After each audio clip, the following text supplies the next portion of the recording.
My name is Andrew Bustamante, and this is Everyday Espionage.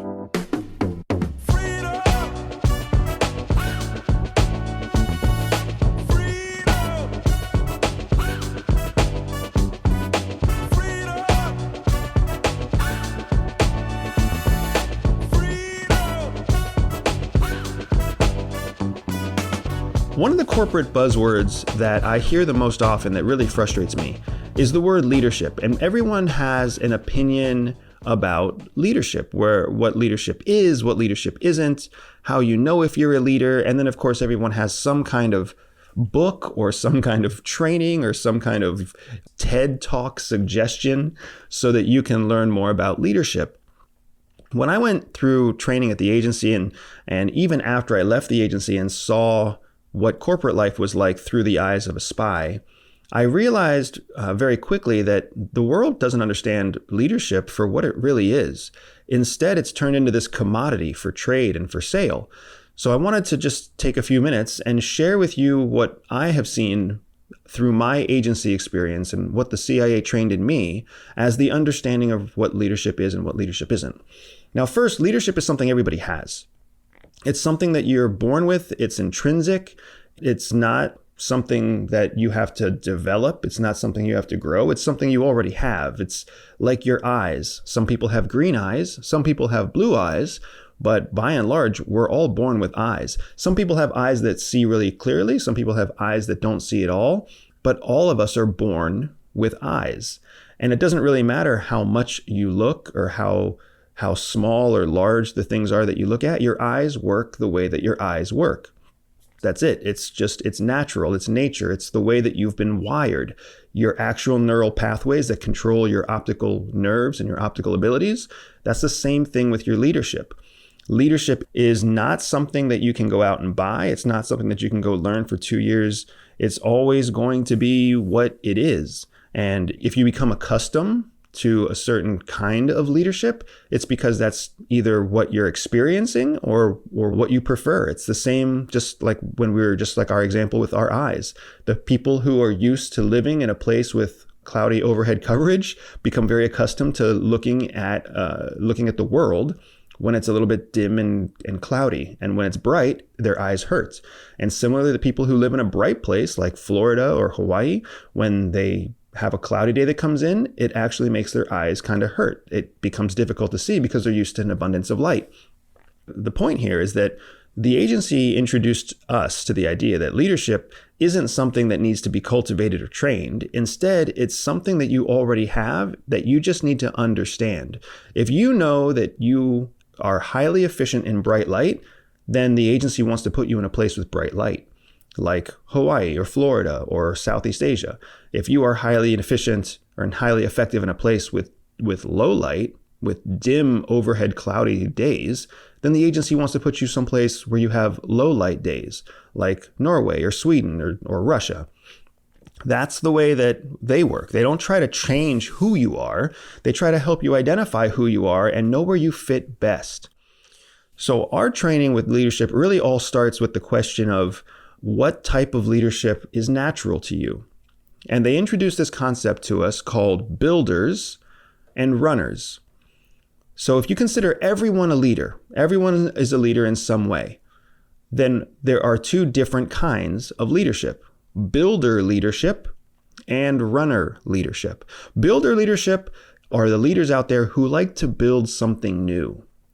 The people who love a challenge, who love taking a problem, creating the solution, and then testing the solution to see if it works.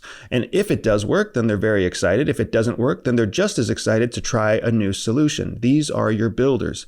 Your people who they know that they need a shed in the backyard, so they get excited about planning one out, pulling out a blueprint, and building a shed. These are the people who, when a new project pops up at work, they're the first ones to either raise their hand or want to raise their hand. Your builders are your people who are just super excited to get their hands dirty, trying something new, trying something that's never been done before.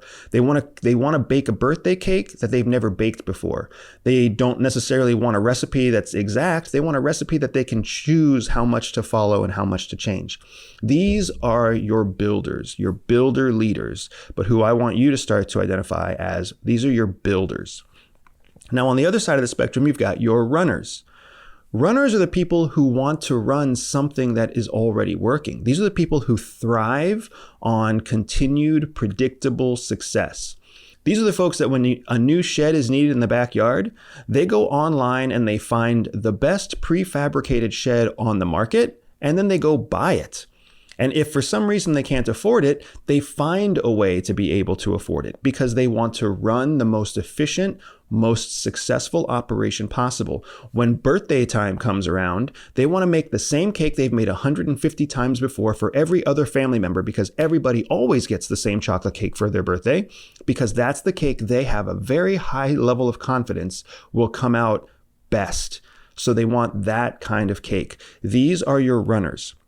You can see now how not everyone who's a runner is a builder and not everyone who's a builder is a runner. So what sense does it make in the world of corporate leadership training? What sense does it make to try to train a builder to become a runner or turn a runner into a builder? It doesn't make any sense at all. This is why if you have been successful in your current role and your boss tries to tell you it's time to do something new, it doesn't feel right. It doesn't feel good. It's not something you get excited about. You don't want to be a manager if you've been a specialist for the last 5 years. If you're a badass salesman, then you are a builder. That's what you do. You know how to build a relationship. You know how to build a sale. You know how to execute.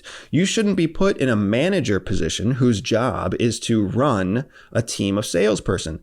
That doesn't make sense. That's not a natural use of your existing skills. Similarly, if you are a manager, they shouldn't put you into a role where you have to build and launch a new department of your organization in some other country or some other city. You're not the right fit for that. And you know that. You want to keep doing what you do. You want to run a highly successful, high-performing team right where you are. You don't want to have to go somewhere else, hire new people, build new policies, build new procedures, introduce a whole new corporate culture in some other city. That's not what you're wired to do. You're wired to run, not wired to build. So when you think about the world through this lens of builders and runners, it becomes very simple. Every operation breaks down into two distinct steps. In the first step, you identify the builders and you let the builders build the operation. If you've ever come to any of my live events, my Red Team certification event, my Urban Escape and Evasion event, or even my Streetcraft event, then you know what it's like to be overwhelmed with information and then put in charge of building your operation.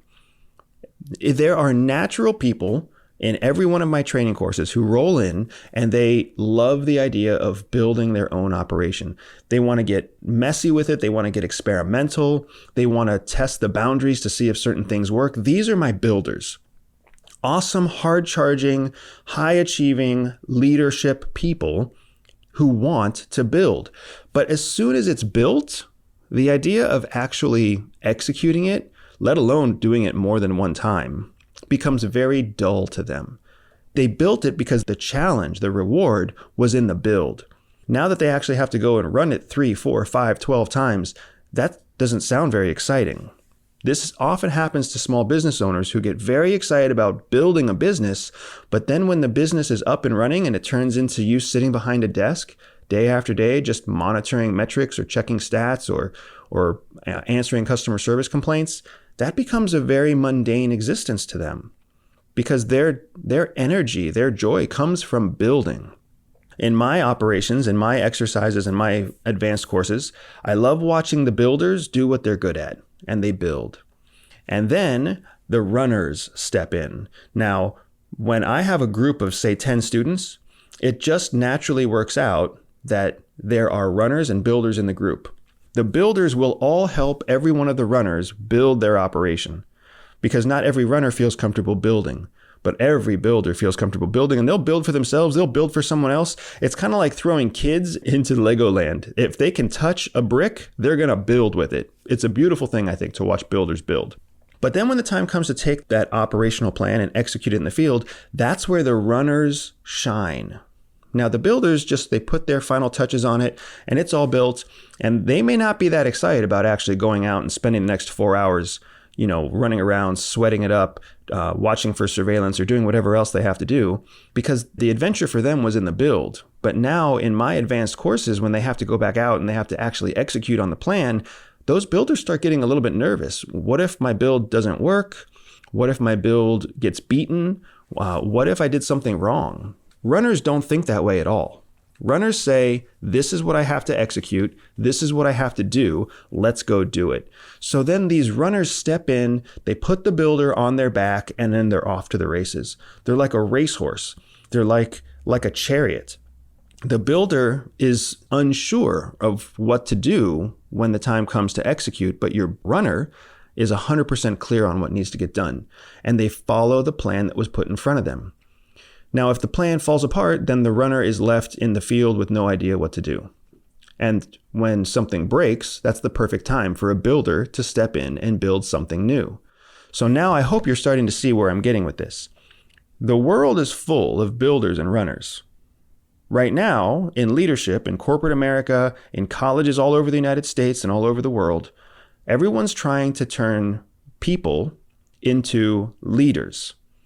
And somehow they think that a leader is maybe a mix of a builder and a runner kind of squashed together and pushed out into the world.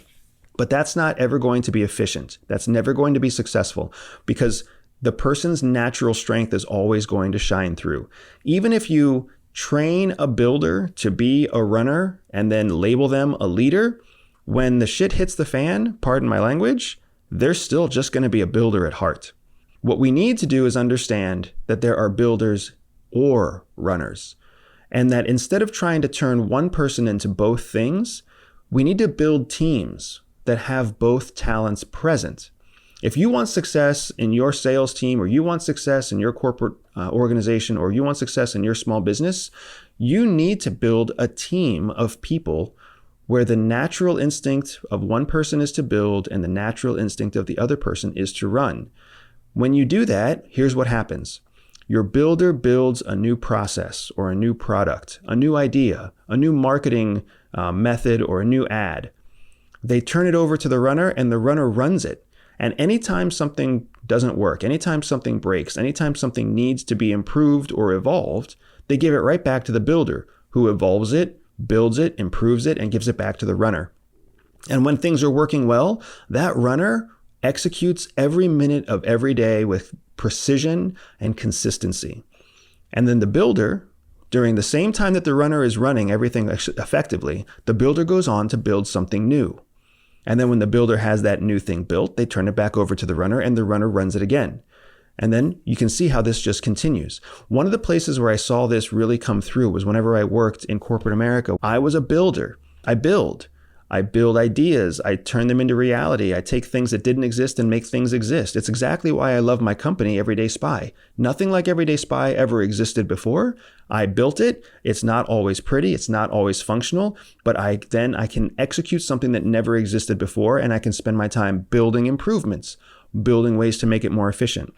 My wife, Jihi, who's also a former CIA officer, is the runner in our family. So in our company, I build something. She runs it. She runs it perfectly until whatever I built breaks, or if it just doesn't work, and then she gives it back to me. I fix it and she runs it again. And that's how our little two-man team worked at CIA when we operated together in the field. It's how we worked together at CVS. It's how we work together right now as a husband-wife co-ownership team, a president, vice president, CEO, COO of our own current team. You are either a runner or a builder, and you know it. You can feel it. You can identify it with 1,000 examples, even as I sit here and talk to you. And you've probably felt the pressure of being forced how to learn to build, even though you're naturally good at running, or you've been forced to learn how to run, even though you're naturally good at building. I'm telling you right now, if you let other people dictate to you at some point in time, you are going to be bad at doing both. And those people are going to judge you as not a leader. But instead, if you put your foot down now, set your boundary now, and become the best leader or the best builder or the best runner that you can be, and that's going to turn you into an amazing leader. Now, the other people dictating expectations to you, they don't realize that because they're still drinking from the Kool-Aid of everyone needs to be everything all the time or else they're not really a leader. In reality, the proof is in the productivity. The proof is in the outcome. Lean into your natural builder tendencies. Lean into your natural runner tendencies. Let yourself build off of your natural strengths. Grow in what you're good at. Evolve your existing skill set. And I promise you that when you are the best at what you do, everyone around you is going to call you a leader. And that is Everyday Espionage. Everyday Espionage is dedicated to one thing: educating everyday people.